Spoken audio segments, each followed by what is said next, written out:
दोस्तों, पृथ्वी यानी हमारा घर, जहाँ पर आज हम रहते हैं, ये ब्रह्मांड की पांचवा सबसे बड़ा ग्रह है। ये एक ऐसा ग्रह जिसकी सतह पर जीवन की शुरुआत हुई थी, जिसकी सतह पर पानी और जीने लायक वातावरण मौजूद है। बड़े बड़े देश, महादेश, महासागर, नदी, हिमालय जैसे ऊंचे ऊंचे पहाड़, उन्नत सभ्यता और करोड़ों प्राणियों के साथ साथ कितने कुछ दुर्लभ वस्तुओं को स्थान दिया है अपने अंदर। आज पृथ्वी पर इंसान का राज चल रहा है और विज्ञान का विकास तेजी से आगे बढ़ रहा है। इंसान आज हाई टेक्नोलॉजी की मदद से चांद और मंगल तक भी पहुंच चुका है। अंतरिक्षों में जाकर नए नए खोज और आविष्कार कर लेता है। आज इतना कुछ डेवलप और एडवांस हो चुका है पृथ्वी के अंदर। क्या आपने कभी सोचा है कि पृथ्वी को आज जैसा एडवांस बनने में कितना समय लगा था? क्या आप जानते हैं कि 70% पानी और 30% जमीन वाला ये नीला ग्रह का निर्माण कैसे हुआ था और आई कहां से? आज से लगभग 460 करोड़ साल पहले अंतरिक्षों में बड़े बड़े चट्टान, धूल और सौर निहारिका से निकलने वाली गैस सूरज की चारों ओर चक्कर काट रहे थे। कई सारे एस्टेरॉयड और कॉमेट्स अंतरिक्षों में तैर रहे थे, तो कभी कभी आपस में टकराकर ध्वंस हो जाते थे। उस समय अंतरिक्षों में पृथ्वी का दूर दूर तक कोई नामो निशान नहीं था और करोड़ों साल तक ऐसे ही चलता रहा। फिर धीरे धीरे इन सब कॉमेट्स के टुकड़े और गैस आपस में जुड़ने लगे, जिसके कारण मार्स, जुपिटर, वीनस, मर्क्यूरी जैसे अनगिनत ग्रहों का निर्माण हुआ, जिसमें पृथ्वी भी शामिल था। लेकिन पृथ्वी उस समय पृथ्वी नहीं था सिर्फ एक आग की गोला। और यहीं से पृथ्वी का शुरुआत होता है। पृथ्वी की इस कालखंड को हिडन युग भी कहा जाता है। पृथ्वी की आयु ब्रह्मांड की आयु की लगभग 1/3 है।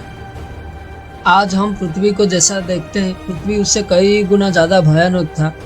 उस वक्त पृथ्वी की सतह पर तापमान 2000 डिग्री सेल्सियस हुआ करता था और ऑक्सीजन की मात्रा बिल्कुल नहीं था। पृथ्वी उबलते हुए लावा से ढकी हुई थी। लगातार ज्वालामुखीय गतिविधि और भयानक वातावरण के साथ साथ तापमान बेहद गर्म होता था। उस वक्त पृथ्वी पर ग्रेविटी होने के कारण सूरज की परिक्रमा करने वाले सारे एस्टेरॉयड धीरे धीरे पृथ्वी पर बरसने लगे, जिस वजह से पृथ्वी पर एक भयानक विस्फोट हुआ। वैज्ञानिकों के मुताबिक उस वक्त थिया नामक एक विशाल ग्रह का प्रभाव पृथ्वी पर पड़ा, जो पृथ्वी और मार्स यानी मंगल के बीच में सूरज की परिक्रमा किया करता था। जब पृथ्वी अपनी प्रारंभिक समय में था, तब इस ग्रह को पृथ्वी की ग्रेविटी ने खींच लिया था, जिस कारण से थिया धीरे धीरे पृथ्वी के करीब आने लगा। इसका आकार 1000 किलोमीटर के डायमीटर जितना था, यानी मंगल ग्रह के बराबर था। देखते ही देखते ये एस्टेरॉयड 15,000 मील प्रति घंटे की रफ्तार से पृथ्वी के साथ जा टकराया और एक भयानक विस्फोट हुआ। विस्फोट इतना भयानक था कि टकराव की वजह से पृथ्वी का कुछ हिस्सा अलग होकर अंतरिक्षों में फैल गया। जो भी क्रस्ट और मेटल अंतरिक्षों में फैल गए थे, गुरुत्वाकर्षण की वजह से वो सब आपस में जुड़ने लगे, जिसके कारण चांद का निर्माण हुआ, जो आज हमसे 4 लाख किलोमीटर दूर पृथ्वी का परिक्रमा कर रहा है। दोस्तों, पृथ्वी का इस अवधि को लेट हेवी बम्बार्डमेंट भी कहा जाता है। आज से लगभग 350 करोड़ साल पहले हिडन युग के बाद फिर एक नया युग की शुरुआत होता है, और वो है आर्शियन युग। इसी युग को जीवन की शुरुआत की युग भी कहा जाता है। उस वक्त पृथ्वी की सतह पर एक ही समुद्र हुआ करता था, और वो था 2000 डिग्री सेल्सियस वाला उबलते हुए लावा। ऐसे लाखों सालों तक उल्कापिंड की बरसात हुई, और उस उल्कापिंड के अंदर जमा था नमक, पानी और मिनरल्स यानी खनिज पदार्थ। कुछ एस्टेरॉयड के अंदर बर्फ भी मौजूद था, जो पृथ्वी के लिए आगे अच्छी साबित होने वाला है। करोड़ों साल बीत जाने के बाद पृथ्वी धीरे धीरे ठंड हो रही थी।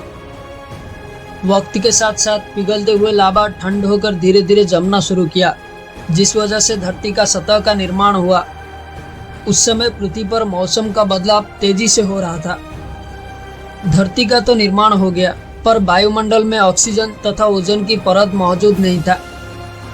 ज्वालामुखी और ग्रीन हाउस से निकलने वाली गैस की वजह से वायुमंडल के साथ बादलों का निर्माण हुआ। पृथ्वी की ऊपरी सतह ठंड होने की वजह से पृथ्वी के अंदर की गर्मी बाहर नहीं निकल पाती, जिसके कारण फिर से ज्वालामुखियों का निकलना शुरू हो गया और पृथ्वी पर कार्बन डाइऑक्साइड की मात्रा बढ़ गई। उस वक्त ठोस वातावरण न होने की वजह से पृथ्वी पर एक दिन 12 घंटे हुआ करता था। वातावरण में कार्बन डाइऑक्साइड की मात्रा बढ़ने के कारण एसिड की बरसात शुरू हो गई और एसिड रेन की वजह से पृथ्वी पर पानी बर्फ के रूप में बदल गया। आज से 300 करोड़ साल पहले पृथ्वी का वातावरण लगभग शांत हो चुका था। आसमान में घूमते हुए बादल धीरे धीरे ठंड होने लगे और ग्रेविटी की वजह से पृथ्वी पर बरसने लगे। आगे चलकर कई नदियां और समुद्र का निर्माण हुआ। पृथ्वी जलमग्न हो गई। वैज्ञानिकों का मानना है कि समुद्र से ही सबसे पहले यूनिसेल्युलर यानी एकोकोशी जीव जन्म हुए थे और इन्हीं से ही जीवन का विकास हुआ था। धीरे धीरे ये सारे जीव पानी के अंदर विकसित होने लगे। जीने के लिए पानी के अंदर के खनिज पदार्थ और धूप का इस्तेमाल किया करते थे। मल त्याग के रूप में साइनोबैक्टीरिया बाहर निकालते थे और इन साइनोबैक्टीरिया से ही ऑक्सीजन प्रोड्यूस हुआ करता था, जिस वजह से वातावरण में ऑक्सीजन की मात्रा बढ़ रही थी। पानी के अंदर छोटे छोटे समुद्री पौधे ऑक्सीजन की वजह से धीरे धीरे विकसित होने लगे और कई सारे अलग अलग प्रकार के जीव जन्म होने लगे। समय के साथ साथ पृथ्वी पर भारी बारिश के कारण सतह पर घास के मैदान बढ़ने लगे और अलग अलग प्रकार के नए नए पेड़ पौधे बनने लगे। चारों तरफ जंगल बनना शुरू हो गया। ऊंचे ऊंचे पर्वत श्रृंखलाएं पेड़ पौधे से भरने लगे। एक समय ऐसा भी आया जब समुद्री जीव पानी से बाहर निकलकर जमीन पर रहने लगे। जमीनी वातावरण के हिसाब से उनके शरीर में बदलाव आना शुरू हो गया और धीरे धीरे ये सारे जीव जमीनी जानवर के रूप में परिवर्तित हो गए। अब तक पृथ्वी का एक दिन 12 घंटे से परिवर्तित होकर 23 से 24 घंटे हुआ करता था। पृथ्वी का वातावरण पूरी तरह शांत हो चुका था और रहने लायक बन चुका था, बिल्कुल आज जैसा। चारों ओर हरियाली ही हरियाली नजर आ रहा था। आज से 35 करोड़ साल पहले धरती का टेक्टोनिक प्लेट में बदलाव हुआ और धीरे धीरे ज्यादातर जमीन एक जगह इकट्ठा हो गया, जिससे आज हम पेंजिया महाद्वीप के नाम से जानते हैं। ये थी पृथ्वी की बनने की पूरी प्रक्रिया। दोस्तों, आपको ये वीडियो कैसा लगा नीचे कमेंट करके बताएं। अगर आपको ये वीडियो पसंद आया तो वीडियो को लाइक करें।